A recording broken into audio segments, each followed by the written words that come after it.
السلام علیکم ورحمۃ اللہ وبرکاتہ۔ الحمدللہ ان الحمدللہ نحمده ونستعینه ونستغفره ونعوذ باللہ من شرور انفسنا ومن سیئات اعمالنا من يهده اللہ فلا مضل له ومن يضلل اللہ فلا هادی له واشهد ان لا الہ الا اللہ واشهد ان محمدا عبده ورسولہ اما بعد فإن خیر الحدیث کتاب اللہ وخیر الہدی ہدی محمد صلی اللہ علیہ وآلہ آلہ وسلم وشر الامور محدثاتها وکل محدثۃ بدعہ وکل بدعۃ ضلالہ وکل ضلالۃ فی النار۔ رب اشرح لی صدری ویسر لی امری واحلل عقدۃ من لسانی یفقہوا قولی، آمین یا رب العالمین۔ ہر قسم کی تعریف، حمد اور ثناء اللہ رب العزت کے لیے لائق اور زیبا ہے، جو ساری کائنات کا خالق، مالک، مربی اور منتظم ہے، جو ساری کائنات کو وجود میں لانے والا، ہر مخلوق کی حفاظت کرنے والا اور ہر مخلوق کی ضرورت کا پورا کرنے والا ہے۔ ہر قسم کی تعریف اور ہر قسم کا شکر اسی واحد لا شریک کی ذات کے لیے ہے۔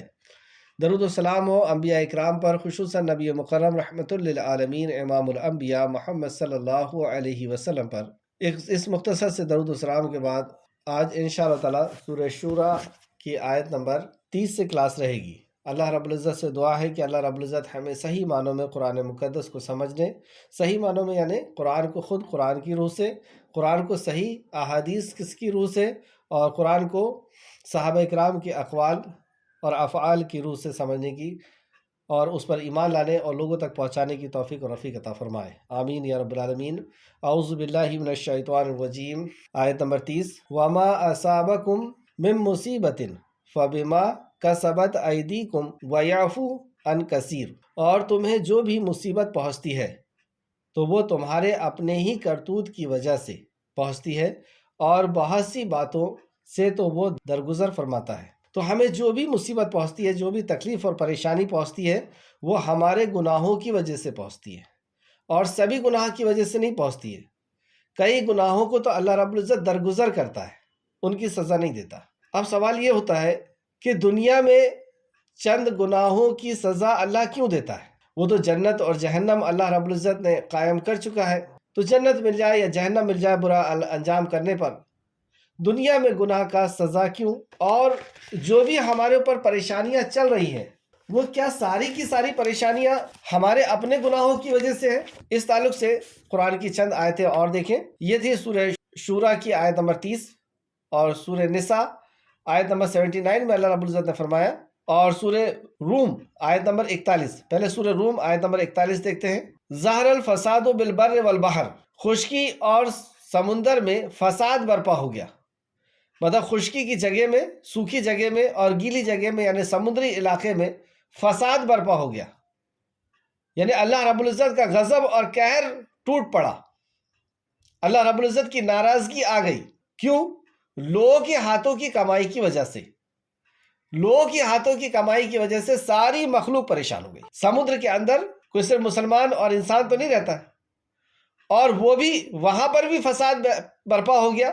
تو اس کا مطلب یہ ہے کہ انسان اگر کوئی غلطی کر رہا ہے تو اس کی غلطی کی وجہ سے ساری مخلوق متاثر ہوتی ہے۔ تو اللہ نے فرمایا لوگوں کے ہاتھوں کی کمائی کی وجہ سے، تاکہ اللہ تعالیٰ ان کو ان کے بعض عمل کا مزہ چکھائے، بعض عمل کا، سارے عمل نہیں، سارے عمل کی سزا اللہ نہیں دیتا، بعض عمل کی مزہ چکھائے۔ کیوں؟ تاکہ وہ رجوع کرے، اور وہ رجوع کرے۔ تو یہ اللہ رب العزت کا بہت بڑا رحم ہے کہ اللہ رب العزت ہمیں بعض گناہوں کی وجہ سے تکلیف پہنچاتا ہے۔ اور کل کی کلاس میں ہم نے پڑھا تھا کہ جو تکلیف مومن کو پہنچتی ہے، ایک کانٹا بھی چبھتا ہے، بخار بھی ہوتا ہے، تو اس سے اس کے گناہ دھلتے ہیں۔ تو گناہ کی وجہ سے اس کے اوپر تکلیف آئی، اور تکلیف سے اس کے گناہ دھلیں گے۔ اور اس سے کیا کیا حکمت ہے؟ سب سے بڑا اس کا فائدہ یہ، یا اللہ رب العزت کا رحم یہ، کہ اگر اللہ رب العزت بعض گناہوں کی سزا اس دنیا میں نہیں دیتا اور ڈائریکٹ اس گناہ کے بارے میں ہمیں قبر میں پتہ چلتا، تو رجوع کرنے کا کوئی راستہ نہیں بچتا۔ حشر کے میدان میں پتہ چلتا یا جہنم میں پتہ چلتا کہ فلاں فلاں گناہ تم نے کیے تھے، تو پھر وہاں سے لوٹنے کا، توبہ کرنے کا اور صحیح راستے میں آنے کا کوئی فائدہ نہیں ہوتا۔ تو یہ اللہ رب العزت کا بہت بڑا احسان و شکر ہے کہ اللہ رب العزت نے دنیا میں بعض گناہوں کی ہمیں سزا دی۔ اس کا یہ مطلب نہیں ہے کہ ہم توبہ اور استغفار کرنا چھوڑ دیں، ہم توبہ اور استغفار کریں اور اللہ رب العزت سے اپنے گناہوں کی معافی مانگ لیں، اور ہم یہ بھی طاقت نہیں رکھتے ہیں کہ اس دنیا کے اندر ہم آخرت کے عذاب کو بھگت سکیں، آخرت کے عذاب کو ہم برداشت کر سکیں۔ ربنا آتنا فی الدنیا حسنۃ وفی الآخرۃ حسنۃ وقنا عذاب النار، آخرت کی بھی نعمت مجھے عطا فرما، یعنی دنیا بھی مجھے عطا فرما، آخرت بھی مجھے عطا فرما، اور جہنم کے عذاب سے مجھے بچا لے۔ تو ہمیں توبہ اور استغفار کرنا چاہیے۔ تو گناہ کی سزا جب ملتی ہے تو انسان توبہ کرتا ہے، استغفار کرتا ہے، اور اللہ رب العزت کی طرف رجوع کرتا ہے اور صراط مستقیم کی طرف آ جاتا ہے، تاکہ وہ حشر کے میدان سے بھی بچ جاتا ہے، قبر سے بھی بچ جاتا ہے، اور جہنم سے بھی بچنے کا اس کے لیے سبیل ہوتی ہے۔ دوسرا فائدہ کیا کہ اب دنیا کے اندر جتنی بھی مصیبتیں آ رہی ہیں تو ہم اس کے اوپر محاسبہ کریں کہ یہ جو پریشانی آئی ہے اس کی وجہ کیا ہے، اور اس کی وجہ میرا گناہ ہے۔ تو کون سا گناہ ہے؟ پریشانی کون سی؟ کانٹا چبھنے سے لے کر کے تلوار گولی مار دیا کسی نے، یا بڑی سے بڑی پریشانی ہو گئی، بخار سے لے کر کے بڑی سے بڑی بیماری ہو گئی، رشتہ داروں سے عداوت، اور گھر کے اندر آپسی رشتوں کے اندر ٹوٹ، یا کسی بھی قسم کی جو بھی تکلیف پہنچتی ہے، رشتہ داروں سے پہنچتی ہے، پڑوسیوں سے پہنچتی ہے، اولاد سے پہنچتی ہے، بہو سے اور داماد سے پہنچتی ہے، جس قسم کی بھی جو پریشانیاں ہیں، یہاں تک کہ ہمارے اسلاف یعنی پرانے لوگ، پچھلے لوگ جو نیک وکار تھے، وہ اگر ان کا جانور بدک جاتا یعنی دودھ نہیں دیتا تو وہیں رک جاتے اور غور کرتے کہ ہم سے کون سا گناہ ہوا ہے۔ یہ ہے محاسبہ، یہ ہے سیلف انالیسس، اپنے نفس کا محاسبہ کرنا کہ کہاں ہم سے گڑبڑ ہوئی ہے، کیوں آئی یہ تکلیف آئی ہے، اس کا مطلب کوئی گناہ ہے، اور اس گناہ کو ڈھونڈے، اور جب ہی ڈھونڈ سکتے ہیں جب ہمیں علم ہوگا، ہم علم حاصل کریں کہ یہ کون سا گناہ ہے۔ کیا میں نے شرک کیا ہے؟ سب سے پہلے تو شرک کا جائزہ لیں۔ پھر کیا میں نے بدعت کیا ہے؟ کیا میں نے ماں باپ کے حقوق کو توڑا ہے، رشتہ داروں کے حق کو توڑا ہے؟ کون سا گناہ ہے؟ کیا حرام کام کوئی کر رہا ہوں، یا کسی مسلم کی دل آزاری کر رہا ہوں؟ کون سا گناہ ہے؟ اس گناہ کو ڈھونڈے، اور جب اس گناہ کو ڈھونڈ لیں تو پھر اللہ رب العزت سے توبہ استغفار کریں، اس سے رک جائیں، اور جو بھی کل توبہ کی شرائط بتائی گئی تھی اس کے مطابق پھر ہم توبہ کریں۔ ہمارے اسلاف یہاں تک ہوتا تھا کہ اگر گھر میں بیوی سے بھی جھگڑا ہو جائے تو اس سے بھی تکلیف پہنچتی ہے، پریشانی پہنچتی ہے، ذہن متاثر ہوتا ہے، تو اس پر بھی وہ رک جاتے تھے اور غور کرتے تھے کون سا گناہ ہے جس کی یہ سزا ہے۔ تو ہمارے اوپر جو بھی پریشانی آ رہی ہے، ذاتی طور پہ کوئی پریشانی آ رہی ہے، ہمارے گھر میں کوئی پریشانی آ رہی ہے، خاندان میں کوئی پریشانی آ رہی ہے، بزنس اور کاروبار کے اندر پریشانی ہے، جس بھی فیلڈ کے اندر ہماری پریشانی ہے، ذاتی طور پر ہو، اجتماعی طور پر ہو، بین الاقوامی طور پر، مطلب کسی بھی لیول پر ہو، شہری طور پر ہو، ضلعی طور پر ہو، یا دیش کے حساب سے ہو، یہ ہمارے گناہوں کی وجہ سے ہے۔ یہ اللہ رب العزت نے اس آیت مبارکہ میں بیان فرمایا۔ اور بھی آیت دیکھتے ہیں، یہ سورہ روم کی آیت نمبر 41 سامنے پڑھا، سورہ نساء آیت نمبر 79 میں اللہ فرماتا ہے، اور جو بھی مصیبت تجھے پہنچتی ہے، جو بھی مصیبت، اب آپ دیکھ سکتے ہیں، وہ تیرے نفس کی شر کی وجہ سے پہنچتی ہے، جو تو نے کیا ہے اس کی وجہ سے تیرے پر پہنچتی ہے۔ اللہ اکبر۔ سورہ زمر آیت نمبر 51 میں اللہ فرماتا ہے، پہلے لوگوں پر جو مصیبت آئی وہ ان برائیوں کی وجہ سے آئی جو انہوں نے کی، اور ان لوگوں میں سے بھی جو ظالم ہیں جلد ہی اپنے کرتوتوں کی بری نتائج دیکھ لیں گے۔ یہ لوگ ہیں عاجز کرنے والے، یہ لوگ اللہ کو عاجز کرنے والے نہیں۔ سورہ قصص آیت نمبر 59، اللہ تعالیٰ کا یہ قانون اور ضابطہ جس طرح افراد کے لیے ہے اسی طرح اقوام کے لیے بھی ہے، یعنی افراد کے لیے ہے ویسی اقوام قوم کے لیے بھی ہے، کہ جب قوم قومی طور پر برائیوں میں مبتلا ہو جاتی ہے تو پوری قوم کے اوپر اللہ رب العزت کی مصیبت اور آفت برپا ہوتی ہے۔ چند چیزیں ہمیں یہاں پر اس آیت سے سیکھنے کو ملی۔ سب سے پہلی یہ کہ ہم مصیبت اور پریشانی سے بچنا چاہتے ہیں، یا آ گئی ہے تو اس سے نکلنا چاہتے ہیں۔ تو کیوں آئی ہے ہمارے اوپر یہ پریشانی، اگر یہ ہمیں پتہ چل جائے تو یہ بہت بڑا فائدے کی بات ہے، یعنی کسی مریض کو یہ پتہ چل جائے کہ تمہیں یہ بیماری ہو کیوں رہی ہے تو اس سے وہ بچ جائے گا۔ تو ہمیں جو بھی پریشانیاں آ رہی ہیں وہ ہمارے گناہوں کی وجہ سے آ رہی ہے، اس پریشانی سے ہم نکلنا چاہتے ہیں۔ جیسے آپ دیکھتے ہیں شوگر ہو گیا کسی کو، وہ بار بار ڈاکٹر کے پاس جا رہا ہے، شوگر ہوا کیوں؟ پہلے ہمیں یہ دیکھنا تھا۔ کوئی بھی بیماری ہوئی ہے، ہوئی کیوں؟ کوئی بھی پریشانی آئی ہے، آئی کیوں؟ تو ہم اپنا محاسبہ کریں علم کی روشنی میں کہ کہاں پر کون سا احکام اللہ رب العزت کا پامال ہو رہا ہے، یعنی کون سا ہم حرام کام کر رہے ہیں، کون سا بڑا گناہ کر رہے ہیں جس کبیرہ گناہ کی وجہ سے یہ پریشانی ہمارے پر آئی ہے، اور اس سے ہم باز آ جائیں گے تو اس بڑی مصیبت سے ہم بچ جائیں گے۔ یہ اس کا ایک بہت بڑا فائدہ دنیاوی اعتبار سے۔ تیسرا یہ کہ یہ پریشانی اللہ رب العزت کی طرف سے ایک بہت بڑا احسان و انعام ہے، احسان و کرم ہے کہ اللہ رب العزت کل حشر کے میدان میں یا جہنم میں یا قبر میں ہمارے گناہوں کو پکڑتا تو ہمیں توبہ کرنے کا، رجوع کرنے کا، صراط مستقیم پہ آنے کا موقع نہیں ہوتا۔ اللہ رب العزت نے دنیا میں پکڑ لیا تو اب ہم اس گناہ کو صبر کر کے اور دھلوا لیں اور اس سے توبہ کر لیں اور صراط مستقیم پر آ جائے۔ تو یہ تھی آیت نمبر 30، ایک بار پھر سے دیکھیں۔ اور تمہیں جو بھی مصیبت پہنچتی ہے وہ تمہارے اپنے ہی کرتوت کی وجہ سے پہنچتی ہے، اور بہت سی باتیں تو وہ درگزر کرتا ہے، مطلب بہت سے گناہوں کو وہ درگزر بھی کرتا ہے۔ آیت نمبر 31، زمین میں عاجز کرنے والے نہیں، مطلب تم اللہ رب العزت کو زمین میں عاجز کرنے والے نہیں۔ اس تعلق سے ایک آیت لکھیں، سورہ نور آیت نمبر 57، اور تو ان لوگوں کو جنہوں نے کفر کیا ہرگز گمان نہ کر کہ وہ زمین میں عاجز کر دیں گے، یعنی جو اللہ رب العزت کا انکار کر رہے ہیں، اللہ کی نافرمانی کر رہے ہیں، نبی کی نافرمانی کر رہے ہیں، یہ گمان نہ کرو کہ وہ اللہ کو عاجز کر دیں گے، اور وہ ان کا ٹھکانہ آگ ہے اور بلا شبہ لوٹنے کی بری جگہ ہے۔ سورہ انعام آیت نمبر 17 میں بھی اللہ نے فرمایا، دوسرا حصہ دیکھتے ہیں اس آیت کا، آیت نمبر 31، اور تمہارے لیے اللہ کے سوا نہ کوئی کارساز ہے اور نہ کوئی مددگار، وما انتم بمعجزین فی الارض، اور تم زمین میں عاجز کرنے والے نہیں۔ اللہ رب العزت اگر چاہے تو آسمان کا ایک ٹکڑا گرا کر کے ختم کر دے، زمین کو پھاڑ دے اور آسمانی کوئی بلا پہنچا کر کے، آسمانی کوئی عذاب پہنچا کر کے تہ و بالا کر دے، ہم اس کو عاجز نہیں کر سکتے، اور نہ ہی اللہ رب العزت کے فیصلے پہ کوئی طاقت رکھتا ہے کہ کوئی چوں چرا کر دے۔ اللہ کا جو فیصلہ ہے وہ فیصلہ ہے۔ تو کوئی اگر کتنے ہی شرکسی کر رہا ہے تو اللہ رب العزت فرمائے کہ تم یہ مت سوچو کہ وہ اللہ رب العزت کو تھکا دے گا، اللہ کو عاجز کر دے گا۔ اللہ رب العزت جب جیسا چاہے گا ویسا پکڑ لے گا، اور قوموں کو ہم نے دیکھا ہے کہ اللہ رب العزت نے کس بری طریقے سے پکڑا ہے۔ دوسرے حصے میں اللہ فرماتا ہے، وَمَا لَكُمْ مِن دُونِ اللَّهِ مِن وَلِيٍّ وَلَا نَصِيرٍ، اور تمہارے لیے اللہ کے سوا نہ کوئی کارساز ہے اور نہ کوئی مددگار۔ سبحان اللہ، کیا یقین ہے ہم کو اس آیت پر؟ اور اس ایک آیت نمبر 31 کے اس آدھے ٹکڑے نے سارے شرک کو ختم کر دیا۔ بس ضرورت اس بات کی ہمیں ایمان آ جائے اس کے اوپر۔ ہمارے خالق نے فرمایا تمہارے لیے اللہ کے سوا، اللہ کے سوا، اب اللہ کے سوا میں کون آ گئے؟ فرشتے بھی آ گئے، انبیاء بھی آ گئے، نیکوکار بھی آ گئے، ولی بھی آ گئے، اور ساری مخلوق آ گئی۔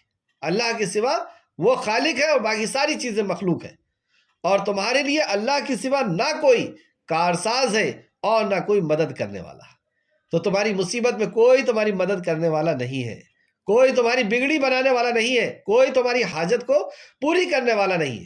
سورہ انعام آیت نمبر 17 کے اندر بھی اللہ نے فرمایا، اور اگر اللہ تمہیں کوئی تکلیف پہنچائے تو اس کے سوا کوئی اسے دور کرنے والا نہیں، اور اگر وہ تجھے کوئی بھلائی پہنچائے تو وہ ہر چیز پر پوری طرح قادر ہے۔ اگر وہ تکلیف پہنچائے اور کوئی بھلائی پہنچائے، یہاں پر اس آیت میں اس طرح بتایا، اور اس آیت میں کہ کوئی کارساز ہی نہیں ہے، اور اگر اللہ رب العزت دینا چاہ رہا ہے تو روکنے والا بھی کوئی نہیں ہے، اور اللہ رب العزت روک رہا ہے تو کوئی اسے دینے والا بھی نہیں ہو سکتا۔ یہ توحید پر ایک بہت جامع آیت، اور تمہارے لیے اللہ کے سوا نہ کوئی کارساز ہے اور نہ کوئی مددگار ہے۔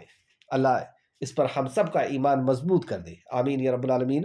آیت نمبر 23، اور اس کی نشانیوں میں سے ہے سمندر میں چلنے والے پہاڑوں جیسے جہاز، جو ناؤ وغیرہ سمندر کے اندر چلتی ہے، پہاڑوں کی جیسی بڑی بڑی ناؤ چلتی ہے۔ تو یہ اللہ رب العزت کی نشانی ہے کہ ایسے بڑے بڑے سمندر جو ایک دیش سے دوسرے دیش کو ملاتے ہیں، اور اس پر یہ تنکے کے جیسی، سمندر کے مقابلے میں یہ تنکے کی جیسی ناؤ اور پہاڑ کے جیسی ناؤ اس کے اوپر چلتی ہے، اور اسے ایک کنارے سے دوسرے کنارے میں کون لگاتا ہے؟ کون ان کو سمندری طوفان سے بچاتا ہے؟ کون ان کو سمندری جانوروں سے بچاتا ہے؟ کون ان کی ہواؤں کو چلاتا ہے جس دشا میں وہ جانا چاہے؟ تو اللہ نے آگے فرمایا، اگر وہ چاہے، یعنی اللہ رب العزت چاہے تو ہوا کو روک لے، پھر وہ جہاز سمندر کے سطح پر کھڑے رہ جائے۔ اب سمندر کے بیچ میں یہ چل رہا ہے، اور اللہ رب العزت ہوا کو روک دے تو یہ جہاں ہے وہیں رک جائے گا، کیونکہ یہ ہوا کے اشارے سے ہی ایک جگہ سے دوسری جگہ جاتا ہے۔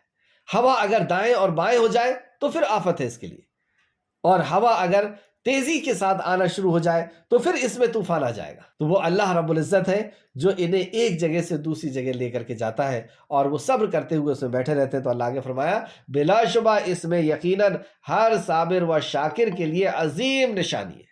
کیا اللہ رب العزت کا یہ شکر نہیں کہ تم ایک دیش سے دوسرے دیش، ایک ملک سے دوسرے ملک چلے جاتے ہو، ایک جگہ سے دوسری جگہ جاتے ہو اپنے بزنس، اپنے کاروبار کی تلاش کے لیے، اپنی چیزوں کو خرید و فروخت کے لیے؟ تو یہ ہر اس کے لیے جو صبر کرنے والا ہے اور شکر کرنے والا ہے، اس کے لیے تو یہ نشانی ہے، ورنہ ایسی کئی نعمتوں کو انسان فائدہ اٹھا رہا ہے اور اس کے اوپر غور بھی نہیں کرتا ہے کہ یہ نعمتیں اللہ رب العزت کی دی ہوئی ہے اور یہ کتنی بڑی نعمت ہے۔ نعمت کا شکر اگر دیکھنا ہے تو آپ سلیمان علیہ السلام کے واقعات میں دیکھیے۔ ہمارے اعتبار ہم لوگ اس نعمتوں کو چھوٹا سمجھتے ہیں، لیکن نعمت تو نعمت ہے۔ تو سلیمان علیہ السلام ہر چھوٹی سی یا بڑی سی نعمت ملتی تو اس پہ اللہ کا شکر کرتے، اور اسی لیے آپ دیکھیں گے کہ سلیمان علیہ السلام کو اللہ رب العزت نے کس قدر نعمتوں سے نوازا تھا۔ اور ہر انبیاء اور ہر نیکوکار شخص جو ہے اس کی یہ پہچان ہے کہ وہ اللہ رب العزت کی نعمتوں پر شکر کرتا ہے۔ اللہ ہمیں بھی توفیق عطا فرمائے، آمین یا رب العالمین۔ آیت نمبر 34 یا وہ چاہے تو انہیں ان کی کرتوتوں کی وجہ سے تباہ کر دے۔ اب یہ جو گنہگار ناؤ کے اندر بیٹھے ہوئے ہیں، اللہ رب العزت چاہے تو ان کے کرتوتوں کی وجہ سے انہیں تباہ کر دے۔ اب آپ سرچ کر کے دیکھیے گا کہ کون کون سی ناؤ، بڑے بڑے جہاز غرق ہوئے ہیں، اور کیا ان کے اندر شرکسی تھی، کیا کرتے تھے وہ اس جہاز کے اندر، کیسے اللہ رب العزت کے قانون کی وہ نافرمانیاں کرتے تھے، اور کس طریقے سے اللہ رب العزت انہیں تباہ اور برباد کر دیا۔ تو یا وہ چاہے تو انہیں ان کے کرتوتوں کی وجہ سے تباہ کر دے، اور چاہے تو بہت سو سے درگزر بھی کر دے۔ تو بہت سو کو وہ درگزر کرتا ہے اور وہ کنارے تک وہ ناؤ لگتی ہے۔ آیت نمبر 35 اور تاکہ وہ لوگ جان لیں جو ہماری آیت میں جھگڑتے ہیں کہ ان کے لیے بھاگنے کی کوئی جگہ نہیں۔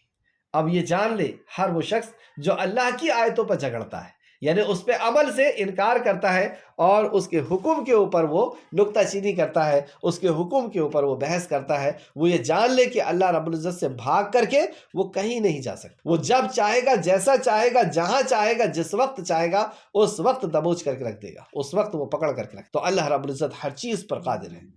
آیت کو پھر سے دیکھیں، آیت نمبر 35 اور تاکہ وہ لوگ جان لے جو ہماری آیت میں جھگڑتے ہیں کہ ان کے لیے بھاگنے کی کوئی جگہ نہیں۔ بے شک آیت نمبر 36 چنانچہ تمہیں جو بھی شے دی گئی ہے، مطلب دنیا کے اندر جو بھی نعمتیں دی گئی ہے، چنانچہ تمہیں جو بھی شے دی گئی ہے تو وہ دنیاوی زندگی کا سامان ہے، یعنی حقیر سامان ہے۔ جو بھی دنیا کی زندگی میں تمہیں، کیونکہ آخرت کے مقابلے میں بات کی جا رہی ہے، تو آخرت کے مقابلے میں دنیا کی جو نعمتیں ہیں وہ ہیچ ہے، وہ کھیل اور تماشا ہے۔ جیسے دوسری جگہ اللہ رب العزت نے فرمایا، سورہ حدید آیت نمبر 20 میں اللہ فرماتا ہے جان لو کہ بے شک دنیا کی زندگی اس کے سوا کچھ نہیں کہ ایک کھیل ہے اور دل لگی ہے اور بناؤ سنگار ہے۔ مطلب کھیل اور تماشا اللہ رب العزت نے اس زندگی کی چیزوں کو بتایا ہے کہ یہ جو دنیا کی چیزیں آپ کو دی گئی ہیں آخرت کے مقابلے میں یہ کیا ہے، اور دنیا کی زندگی آخرت کے مقابلے میں کیا ہے۔ رسول کریم صلی اللہ علیہ وسلم نے فرمایا اللہ کی قسم دنیا آخرت کے مقابلے میں ایسی ہے جیسے تم میں سے کوئی اپنی یہ انگلی، آپ نے انگلی کا یعنی شہادت کی انگلی، سمندر میں ڈالے اور پھر دیکھے کہ وہ سمندر میں سے کتنا تری لے کر لوٹتی ہے۔ اب ایک سمندر ہے جس کی لمبائی اور چوڑائی کا کیا اندازہ لگایا جا سکتا ہے، اس کے اندر جو پانی ہے اس کا کیا اندازہ لگایا جا سکتا ہے، اور اس کے مقابلے میں ایک انگلی اگر کوئی شخص اس پانی کے اندر ڈالتا ہے تو وہ کتنا پانی لے کر کے لوٹے گی، ایک دو بوند۔ تو یہ وہ زندگی ہے جو ہماری یہ زندگی ہے اس کے سامنے۔ اور ویسے بھی آپ دیکھیں وہ حدیث سے، یہ حدیث کا نمبر لکھ لیں، مسلم شریف کی حدیث ہے، یہ مسلم شریف حدیث نمبر 7197 اور عربی کتاب میں اگر دیکھیں گے تو 2858۔ اور ویسے بھی اگر آپ دیکھیں کہ حشر کا میدان جو 50,000 سال کا ایک دن ہے، ابھی صرف حساب کتاب کا دن ہے، تو اس کے مقابلے میں اگر ہم 60 سال کو دیکھیں تو چند منٹ کی یہ زندگی ہے۔ اور اگر آخرت یعنی جنت اور جہنم کے تعلق سے اگر ہم دیکھیں، ہمیشہ ہمیش کی زندگی سے دیکھیں تو یہ زندگی کچھ بھی نہیں، ایک دھوکہ ہے، ایک اور حدیث کہ نبی کریم صلی اللہ علیہ وسلم نے اس زندگی کی حقیقت اور اس زندگی میں کس طریقے سے جینا ہے اس کے تعلق سے کیا فرماتے ہیں۔ سیدنا عبداللہ بن عمر رضی اللہ عنہ بیان کرتے ہیں کہ رسول اللہ صلی اللہ علیہ وسلم نے میرا کندھا پکڑ کر کے فرمایا، نبی کریم صلی اللہ علیہ وسلم نے صحابی کا کندھا پکڑ کر کے فرمایا، دنیا میں اس طرح رہو جیسے کوئی پردیسی ہو۔ اللہ اکبر، دنیا میں ایسے رہو جیسے کوئی پردیسی ہو۔ پردیسی کیسا رہتا ہے؟ جو دوسرے دیش سے آتا ہے وہ ایسا رہتا ہے کہ اسے تو جانا ہی ہے، وہ اپنے ملک کی فکر میں رہتا ہے، اپنے مقصد کو پورا کرنے کی کوشش کرتا ہے اور پورا ہوا اور ویسے نکلنے کی کوشش کرتا ہے۔ نبی مکرم نے فرمایا کہ کوئی پردیسی ہو یا راہ چلتا مسافر، یا ایسے دنیا میں رہو جیسے راہ چلتا مسافر۔ اور سیدنا عبداللہ بن عمر رضی اللہ عنہ کہتے تھے کہ جب تو شام کرے تو صبح کا انتظار مت کر، جب شام کر لے تو صبح کا انتظار مت کر، اور جب تو صبح کر لے تو شام کا انتظار مت کر، اور جو نیک کام کرنا ہے وہ کر لے، شاید صبح آئے تو شام نہ آئے۔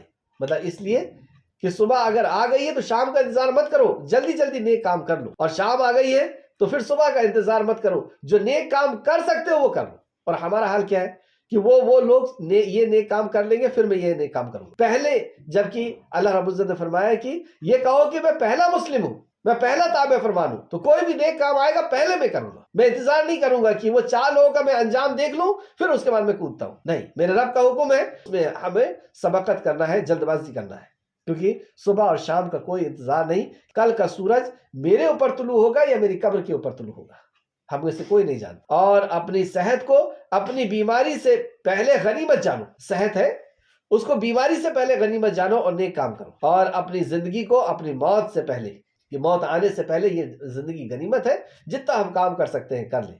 یہ بخاری شریف کی حدیث تھی، بخاری شریف حدیث نمبر 6416۔ یہاں پہ بتایا گیا دنیا کی زندگی کے بارے میں کہ دنیا کی زندگی جو ہے وہ حقیر ہے اور کھیل اور تماشے کے سوا کچھ بھی نہیں ہے، اور یہ کب پتہ چلے گا؟ جب جاگنے کا وقت آئے گا، جب موت کا فرشتہ روح کو کھینچنے کے لیے آئے گا اور لے کر کے جائے گا، اس وقت یہ حقیقت کھلے گی، اس وقت کھل جائے۔ اس سے پہلے یہ ہم دعا کریں اللہ سے کہ ہمیں ابھی یقین ہو جائے کہ واقعی ہمیں مرنا ہے اور یہ زندگی اور کھیل اور تماشا اور اس کو چھوڑ کر کے جانا ہے۔ تو چنانچہ اللہ رب العزت نے فرمایا آیت نمبر 36، چنانچہ تمہیں جو بھی شے دی گئی ہے وہ دنیاوی زندگی کا سامان ہے، یعنی حقیر سامان ہے، اور جو کچھ اللہ کے پاس ہے وہ ان لوگوں کے لیے کہیں بہتر ہے اور پائیدار ہے، بہت بہتر ہے جو آخرت کا سامان ہے اور پائیدار ہے، باقی رہنے والا ہے، ہمیشہ ہمیش کی زندگی ملنے والی ہے۔ ایسی نعمتیں جن نعمتوں کو نہ سوچا ہے نہ دیکھا ہے، نہ کسی آنکھ نے دیکھا ہے نہ کسی دل نے اس کا گمان کیا ہے، ایسی عظیم الشان نعمتیں اللہ رب العزت ہمیں عطا فرمانے والا ہے۔ لیکن یہ کس کو ملے گی؟ کون لوگ ہیں؟ کیا کرنا ہوگا اس کے لیے؟ اس دنیا میں کس طریقے سے جینا ہوگا اور کون سے عمل کرنا ہوگا؟ تو کس طریقے سے جینا ہوگا وہ ہم نے دیکھ لیا، کیسے عمل کرنا ہوگا یہاں پہ چند صفات وہ کامیاب لوگوں کی اللہ رب العزت نے بیان فرمائی۔ پہلی صفت، جو ایمان لائے اور وہ اپنے رب پر ہی بھروسہ کرتے ہیں۔ سب سے پہلی صفت کہ وہ ایمان والے ہوتے ہیں، ایمان سب سے پہلی چیز ہے، اور اسی لیے ایمان کی دعوت سب سے پہلے دی گئی، اور 13 سال تک صرف اسی کی دعوت دی گئی، توحید، آخرت، رسالت، ایمان، عقیدے کی دعوت، توحید کی دعوت۔ تو سب سے پہلا جو شرط یہاں میں بتائی کہ وہ ایمان لاتے ہیں اور اپنے رب پر توکل کرتے ہیں۔ جب وہ ایمان لے آتے ہیں کہ ربی اللہ، رب میرا اللہ ہے، ثم استقاموا، تو پھر وہ استقامت رکھتے ہیں، جو پچھلی کلاس میں ہم پڑھا، استقامت یعنی توحید کے اوپر وہ جم جاتے ہیں، اور یہاں پہ فرمایا وہ اپنے رب پر بھروسہ کرتے ہیں، اب کسی مخلوق کے اوپر ان کو بھروسہ نہیں، اور یہی تو توحید ہے کہ مخلوق سے ہونے کا یقین دل سے نکل جائے اور ساری کائنات کے خالق اور مالک اللہ رب العزت سے ہونے کا یقین دل کے اندر آ جائے، تو وہ اللہ رب العزت پر بھروسہ رکھتے ہیں۔ اور جو اللہ پہ بھروسہ رکھے، کیا اللہ اس کے لیے کافی نہیں ہے؟ ایک جگہ اللہ نے فرمایا کہ اللہ اپنے بندوں کے لیے کافی نہیں ہے، تو یہاں پہ پھر توحید کی تعلیم دی گئی کہ جو ایمان لائے اور اللہ رب العزت پر توکل کرتے ہیں، اللہ پہ بھروسہ کرتے۔ سورہ عنکبوت آیت نمبر 59 بھی آپ اس میں دیکھ لیجئے گا۔ آگے چلتے ہیں آیت نمبر 37، اور وہ لوگ جو کبیرہ گناہوں اور بے حیائی کے کاموں سے بچتے ہیں، کبیرہ گناہوں سے بچتے ہیں اور بے حیائی کے کاموں سے بچتے ہیں۔ کبیرہ گناہ، اس سے یہ پتہ چلا کہ کبیرہ گناہ ہے تو صغیرہ گناہ بھی ہوتے ہیں۔ کبیرہ گناہ یعنی بڑے گناہ، اور صغیرہ گناہ یعنی چھوٹے گناہ۔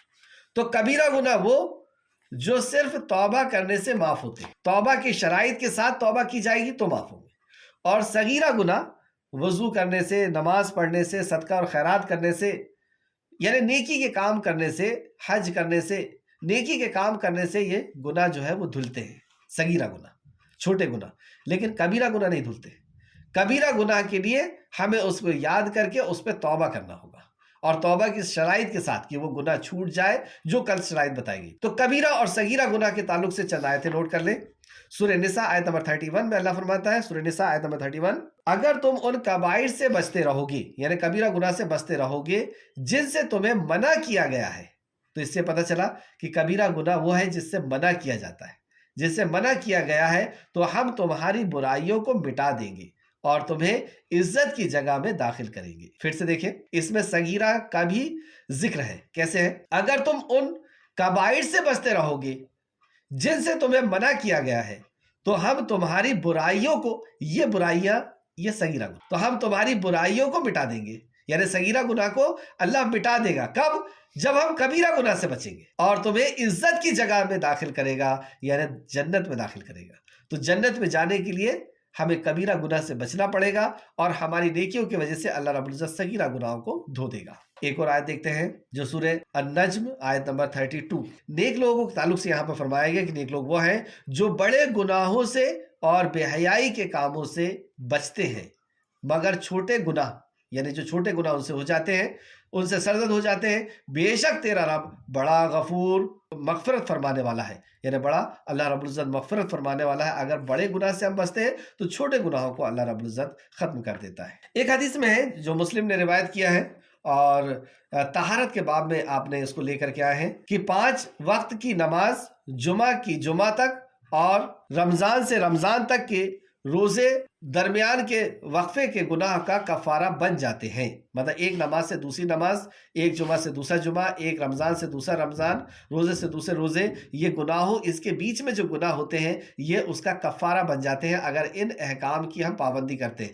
لیکن یہ کون سے گناہ ہیں؟ یہ سب صغیرہ گناہ ہے، کبیرہ گناہ اس میں نہیں ہے۔ تو کبیرہ گناہ سے بچنے کے لیے ہمیں توبہ ہی اللہ رب العزت سے کرنی ہوگی۔ کبیرہ گناہ کو کیسے پہچانیں گے؟ وقت کم ہے ورنہ میں اس کے کچھ پوائنٹس آپ کو لکھا دیتا، پھر بھی جلدی جلدی لکھ لیں۔ کبیرہ گناہ کی پہچان میں نمبر 1، جس گناہ کے بارے میں ہلاکت یا بربادی جیسے الفاظ استعمال کیے گئے ہوں وہ کبیرہ گناہ ہے۔ جیسے اللہ نے کہا کہ ہلاک و برباد ہو جائے، جیسے آپ دیکھ سکتے ہیں سورہ نمبر 104، ہلاکت ہے ہر اس آدمی کے لیے جو منہ، جہاں پہ جیسے قرآن کے اندر ایسے لفظ آتے ہیں کہ ہلاکت اور بربادی ہے اس کے لیے، تو یہ سمجھ لیں آپ کی یہ کبیرہ گناہ ہے۔ دوسرا، جس گناہ کے بارے میں جہنم کی وعید آئے وہ کبیرہ گناہ ہے، جیسے اللہ رب العزت کہے کہ یہ جہنم میں جائے گا، جیسے حضرت عبداللہ بن مسعود رضی اللہ عنہ بیان کرتے ہیں رسول اللہ صلی اللہ علیہ وسلم نے فرمایا جس نے ہمیں دھوکہ دیا وہ ہم میں سے نہیں، فریب دھوکہ ہے، اور ابن حبان نے اس روایت کو لیا ہے۔ تیسرا، جس گناہ کے بارے میں لعنت کے الفاظ آئے ہوں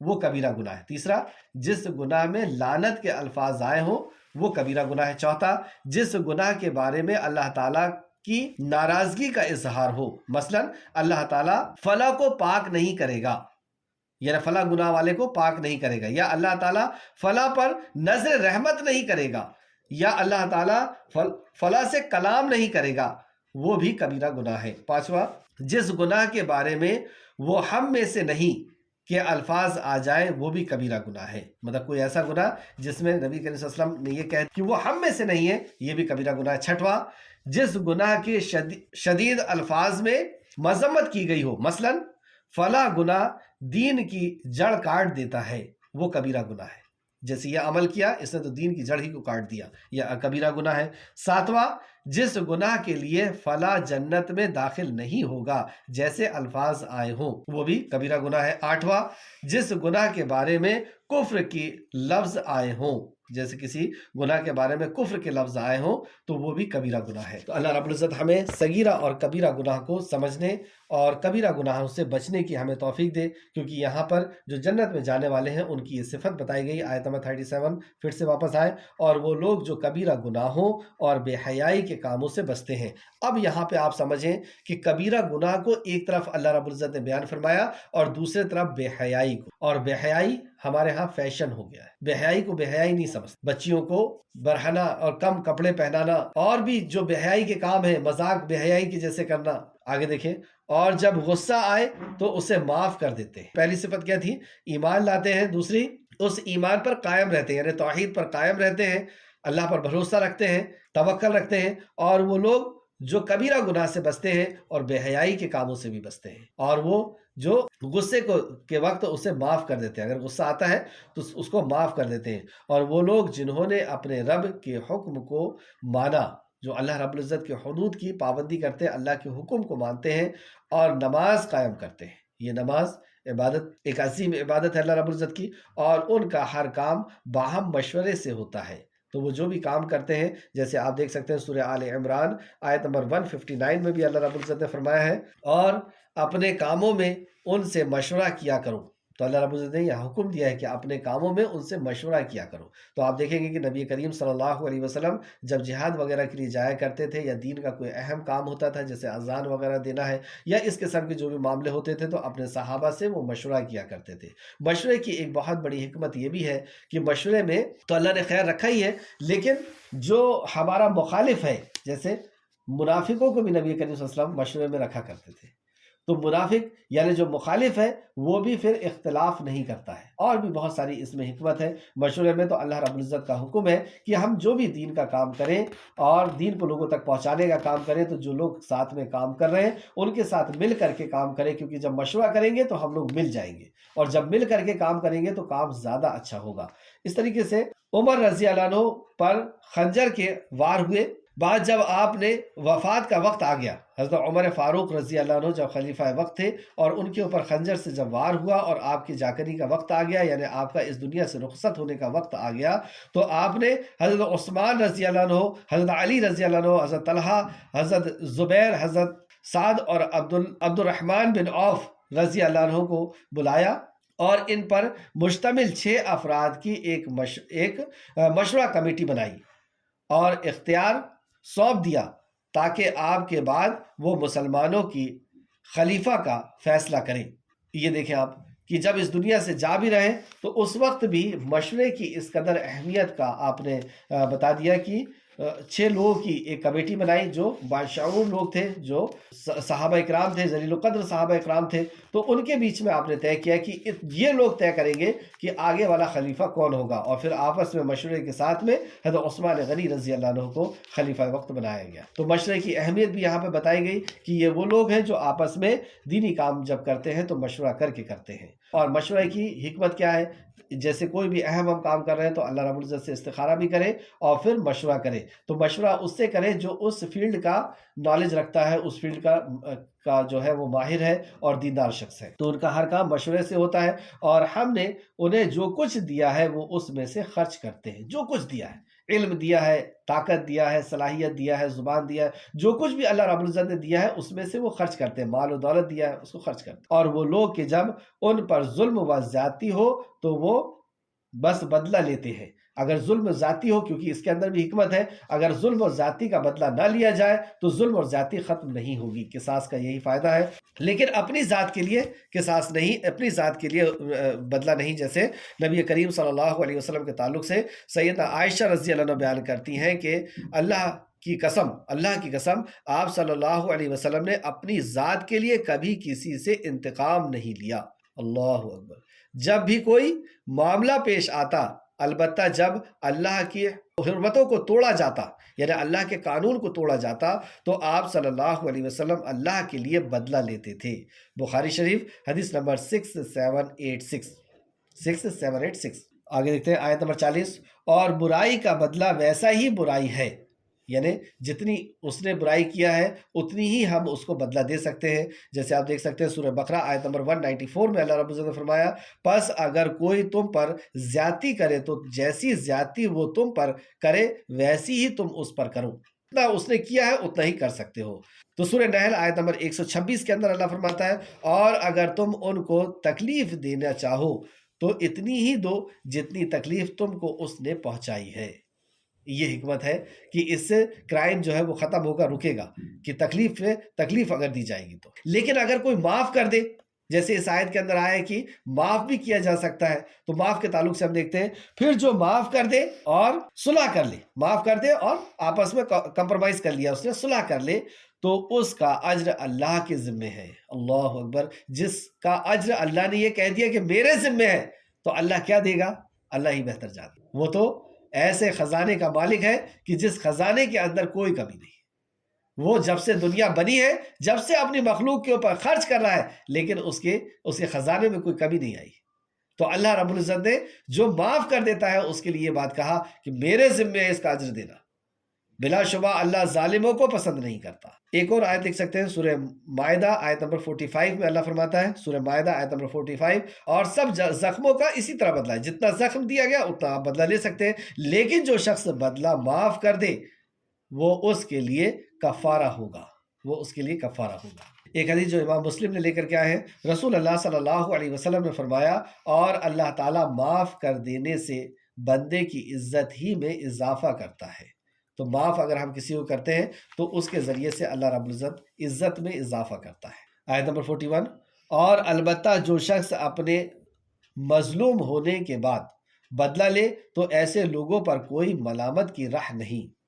کوئی مظلوم ہے، اس کے اوپر ظلم کیا گیا ہے، تو وہ گورنمنٹ کو بول کر کے اور اس سے بدلہ لے سکتا ہے. ملامت کی راہ تو بس ان لوگوں پر ہے، مطلب ملامت کی راہ یا برا شخص تو وہ ہے، یہ برا نہیں ہے کیونکہ اس کے اوپر ظلم ہوا تھا اور اس نے ظلم کا انصاف مانگا اور اس کو انصاف دلوایا گیا. لیکن مجرم کون ہے؟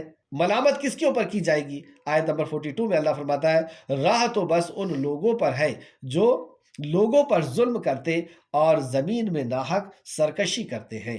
یہی لوگ ہیں جن کے لیے دردناک عذاب ہے. کس کے لیے دردناک عذاب ہے؟ ملامت راہ تو بس ان لوگوں کی ہے جو لوگوں پر ظلم کرتے ہیں. لوگوں پر ظلم کرتے، وہ دولت والا ہے، طاقت والا ہے، اثر و رسوخ والا ہے، پاور والا ہے، تو وہ مظلوم کا، جو کمزور لوگ ہیں، جو اثر و رسوخ نہیں رکھتے، جو دولت نہیں رکھتے، جو عزت نہیں رکھتے، اس کے اوپر وہ ظلم کر رہا ہے. کبھی ان کی عزت کے ساتھ کھیل رہا ہے، کبھی ان کی دولت کے ساتھ، ان کی سرمایہ کے ساتھ کھیل رہا ہے، کبھی ان کے گھر والوں کے ساتھ، اور کبھی ان کے اس طریقے سے وہ اس کے اوپر ظلم کر رہا ہے. تو یہ جو ظلم ہے اس کے تعلق سے اللہ نے فرمایا جو لوگوں پر ظلم کرتے ہیں اور زمین میں ناحق سرکشی کرتے ہیں، یہ ہے سرکشی کرنا، زمین کے اندر اللہ کے رب العزت کی نافرمانی کرنا، اللہ کے نبی کی نافرمانی کرنا. تو یہی لوگ ہیں جن کے لیے دردناک عذاب ہے، یہ عذاب کے مستحق ہوں گے. اللہ ہم سب کو محفوظ رکھے. آیت نمبر 43 آج کی کلاس کی آخر آیت، اور البتہ جو صبر کرے اور معاف کر دے تو بلا شبہ یہ بہت ہی ہمت کے کاموں میں سے ہے. جو صبر کر لے اور معاف کر دے یہ بہت ہمت کے کاموں میں سے ہے. سورہ لقمان میں بھی اس طریقے کی آیت آئی ہے. اللہ رب العزت سے دعا ہے کہ اللہ رب العزت ہمیں بھی صبر کرنے والا اور معاف کرنے والا بنا دے. یا اللہ جو آج صفات اس رکوع میں پڑھی گئی وہ ساری صفات کا ہمیں مالک بنا دے کہ ہم ایمان والے ہو جائیں اور اللہ تیرے اوپر توکل کرنے والے ہو جائیں اور لوگوں کو کبیرہ گناہوں سے ہم بچنے والے ہو جائیں. یا اللہ ہم سب کو کبیرہ گناہوں کا علم حاصل کرنے کی توفیق عطا فرما دے کہ ہم جانیں کہ کبیرہ گناہ کون سے ہیں اور اس سے ہم تائب ہو جائیں، اس سے ہم توبہ کر لیں. اور اے اللہ ہمیں بے حیائی سے تو محفوظ کر لے. اے اللہ بے حیائی دیکھنے سے، بے حیائی سننے سے، بے حیائی بولنے سے، اے اللہ بے حیائی کے ہر طریقوں سے، بے حیائی کے کپڑے پہننے سے، ہر چیز سے، بے حیائی زبان سے، ہر چیز، ہر قسم کی بے حیائی سے اللہ تو ہم سب کو محفوظ کر لے اور ہمیں حیا والا بنا دے. حیا بھی ایمان کی شاخ میں سے ایک شاخ ہے. اور جب غصہ آئے تو اے اللہ ہمیں غصے پہ معاف کرنے والا بنا دے، غصے پہ درگزر کرنے والا بنا دے. اے اللہ تیرے سارے حکموں کو ہم ماننے والے ہو جائیں اور نماز کے قائم کرنے والے ہم سب کو بنا دے. اور اے اللہ ہمیں تو مشورے سے کام کرنے کی توفیق عطا فرما دے کہ ہم مشورے سے مل کر کے اور تیرے دین کے لیے، تیرے دین کے لیے، تیرے پیغام کو لوگوں تک پہنچانے کے لیے ہم لوگ سب مل کر کے اور مشورے سے کام کریں اور اس دین کو ہم لوگوں تک پہنچائیں. اور اے اللہ جو کچھ بھی تو نے عطا کیا ہے وہ سب تیرا ہے، ہمارا اس میں کوئی کمال نہیں ہے. اے اللہ وہ جو تو نے عطا کیا ہے وہ تیری راہ میں ہمیں خرچ کرنے کی تو توفیق عطا فرما اور ظلم زیادتی کا بدلہ لینے یا اسے معاف کرنے کی تو توفیق عطا فرما. آمین یا رب العالمین. آج کی کلاس کا خلاصہ رکوع نمبر 5 مقصد زندگی.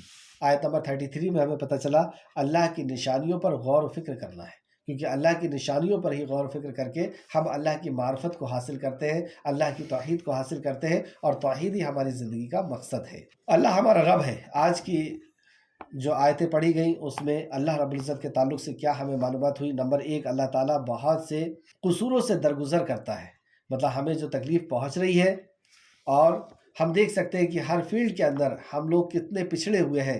اگر اجتماعی طور پر ہم مسلمانوں کے حالات کو دیکھیں پورے ہندوستان کے اندر تو کس قدر ہر فیلڈ کے اندر ہم لوگ پس من ہیں یعنی پچھڑے ہیں، گزرے ہوئے ہیں، تو یہ سب ہمارے گناہوں کی وجہ سے ہے، اور یہ سارے گناہ کی وجہ سے نہیں ہے، چند گناہوں کی اللہ رب العزت ہمیں سزا دے رہا ہے۔ تو ہمیں چاہیے کہ ہم توبہ کر کے اور اپنی اصلاح کر لیں۔ جب ہم اپنی اصلاح کر لیں گے تو یہ ساری مصیبتیں، پریشانیاں ہم سے دور اللہ رب العزت کر دے گا۔ آیت نمبر 30 کے اندر تھا اللہ تعالیٰ بہت سے قصوروں سے درگزر کرتا ہے۔ دوسرا، اللہ تعالیٰ کو کوئی زمین میں عاجز کرنے والا نہیں ہے۔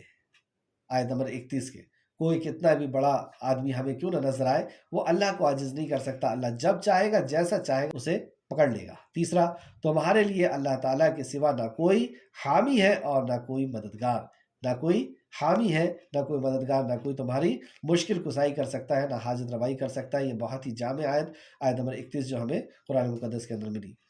چوتھا، اگر اللہ تعالیٰ چاہے تو ہوا کو ساکن کر دے، روک دے۔ اللہ چاہے تو ہوا کو جیسا چاہے اس طرح موڑ دے، روک دے، اور اسی سے کئی قوموں کے فیصلے بھی اللہ رب العزت نے انہی ہواؤں کے ذریعے سے کیا ہے، اور کئی قوموں کو عروج بھی اسی ہواؤں سے اللہ نے بخشا ہے۔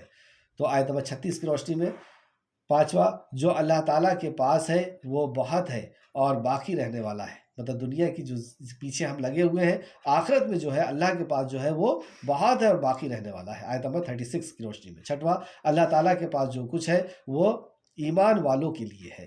اللہ کے پاس جو نعمتیں ہیں وہ اللہ رب العزت نے غیر ایمان والوں کے لیے، منافقوں کے لیے حرام کر دی ہے، وہ ایمان والوں کے لیے رکھی ہے۔ آیت نمبر 36 کی روشنی میں یہ بہت قیمتی بات پتہ چلی کہ ہمیں ایمان والا بننا ہے۔ ساتواں، جو کوئی معاف کر دے اور صلح کرے تو اس کا اجر اللہ تعالیٰ کے ذمے ہے۔ آیت نمبر 40، کہ جو کوئی معاف کر دیتا ہے اور صلح کر لیتا ہے تو اللہ اس کا اجر دے گا، اور اللہ رب العزت بے حساب رزق اللہ رب اجر دینے والا ہے۔ رسول اللہ صلی اللہ علیہ وسلم ہمارے رہنما ہے۔ نمبر 1، رسول اللہ صلی اللہ علیہ وسلم نے بڑے گناہوں سے بچنا سکھایا۔ آیت نمبر 37 کی روشنی میں۔ تیسرا، رسول اللہ صلی اللہ علیہ وسلم نے بے حیائی کے کاموں سے بچنا سکھایا۔ آیت نمبر 37 کی روشنی میں۔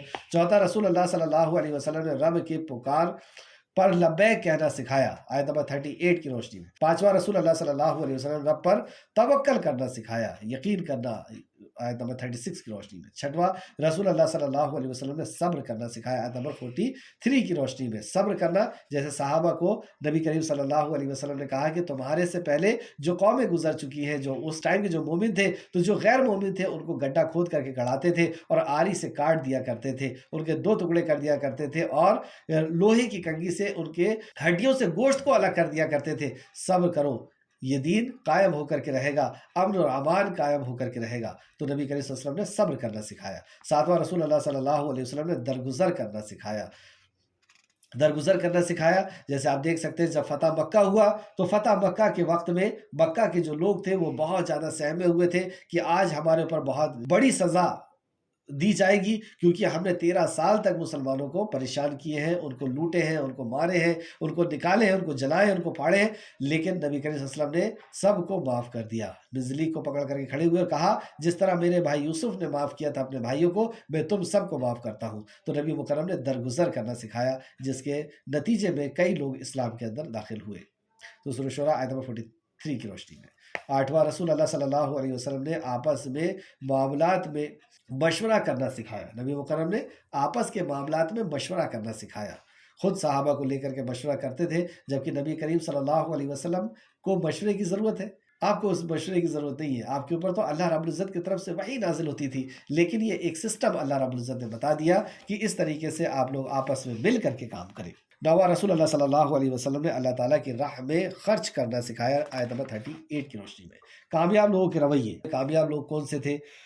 نمبر 1، اللہ تعالیٰ کی نشانیوں پر غور و فکر کرنا۔ آیت نمبر 33۔ دوسرا، صبر کرنا۔ آیت نمبر 43۔ تیسرا، شکر کرنا۔ آیت نمبر 43۔ یہ شکر کرنا، صبر کرنا، یہ کامیاب لوگوں کے رویے۔ اللہ ہم سب کو یہ صفات کا مالک بنا دے۔ رب پر توکل کرنا، ایمان لانا، توکل کرنا۔ 36 کی روشنی۔ پانچواں، بڑے گناہوں سے بچنا۔ آیت نمبر 37 کی روشنی میں۔ چھٹواں، بے حیائی کے کاموں سے بچنا، اے اللہ ہم سب کو بے حیائی کے کاموں سے بچا۔ آیت نمبر 37 کی روشنی میں۔ درگزر کرنا، آیت نمبر 43 کی روشنی میں۔ آٹھواں، رب کی پکار پر لبیک کہنا، رب کی پکار پر فوراً حاضر ہو جانا، کامیاب لوگوں کا رویہ ہے۔ نوواں، نماز قائم کرنا، 38 کی روشنی میں۔ آپس میں معاملات میں مشورہ کرنا، 38 کی روشنی میں۔ 11واں، اللہ تعالیٰ کی راہ میں خرچ کرنا، 38 کی روشنی میں۔ 12واں، معاف کرنا،